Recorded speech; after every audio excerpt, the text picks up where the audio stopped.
Hello everyone, my name's Liam and this is Minute Economics. Today we're going to be talking about tariffs and international trade, in this example using tariffs on cooking oil. So I have a graph, and first we have our supply, our demand, and the world supply price level. There's also Q1, which represents the quantity produced by domestic producers, and Q4. So the amount produced by foreign producers is Q4 minus Q1, because Q4 is the total quantity demanded by consumers. So tariffs are a form of protectionism that a government enacts to increase the amount or quantity produced in their own country. So taking the example of cooking oil, if the domestic country wanted to make more cooking oil at home, what they would have to do is impose tariffs or another form of protectionism.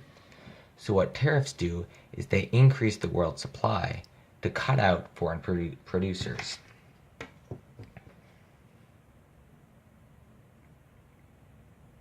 So we can see here, if we raise the world supply up to this level, and I'll just say that this is WS2 because we increase the world supply to a new price level, there are going to be fewer foreign producers willing to produce.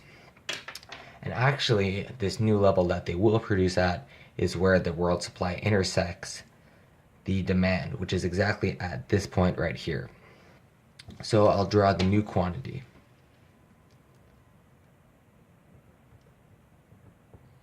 And we can name this Q3. In addition, tariffs aren't imposed on domestic producers, so there are more people in a country willing to produce at this new price level because they receive a higher price for the goods they sell, which in this case is cooking oil, but they don't have to pay the tariff that foreign producers do. This new level can be represented by Q2.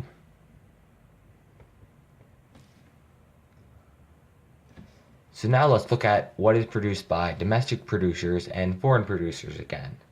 So the new amount produced by domestic producers is Q2. So I'm going to write that down here. Now foreign producers have a reduced quantity produced. Their new quantity is going to be Q3 minus Q2.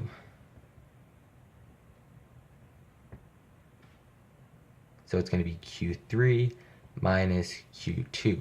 And you can see by looking at the horizontal axis, which represents the quantity of cooking oil, that the amount produced by foreign producers decreased from 4 to 3, while the amount produced by domestic, so people in our own country, went from Q1 all the way up to Q2.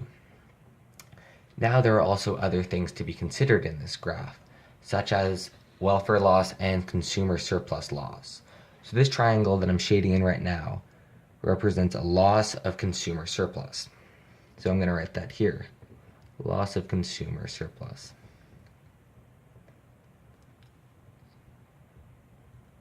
This is also known as a loss of welfare, so it's a welfare loss. In addition, which I'll shade in blue, is an efficiency loss. Because the reason why the foreign country can sell at and is willing to produce at a greater quantity is because they're more efficient. So now that we're imposing a tariff and making it possible for domestic producers to produce this good, which in this case is cooking oil, it's actually less efficient. So there's a world efficiency loss, which I'm also writing down. Also, we have this new box, which is right in the middle. And I'm highlighting it right now. This box represents government revenue because a tariff is a form of tax. So when a foreign producer is sending its goods in, so when it's sending the cooking oil, the government will tax them on that.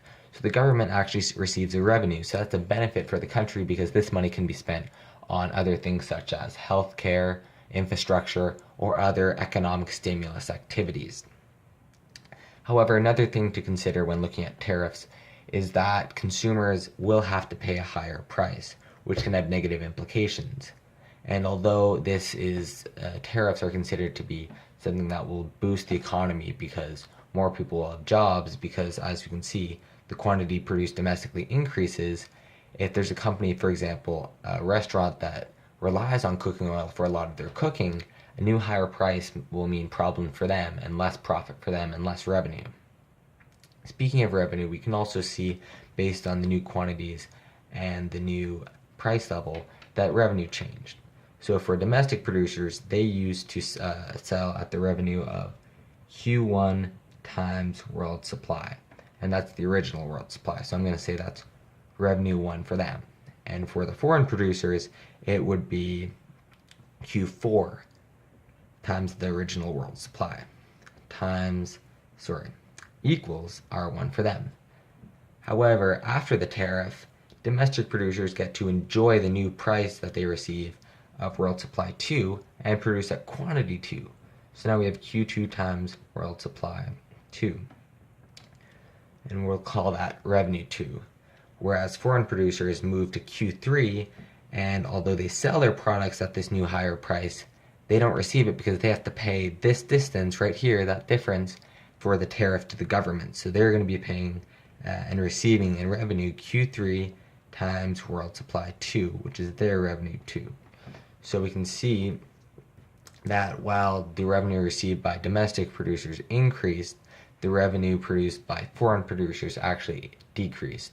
So in the end, if this tariff is imposed, the protectionism measures would have actually worked, and the economy would have grown in the cooking oil sector. Okay, thanks for watching the video. Like and subscribe, and if you want me to do any other economic topics, please leave it in the comments.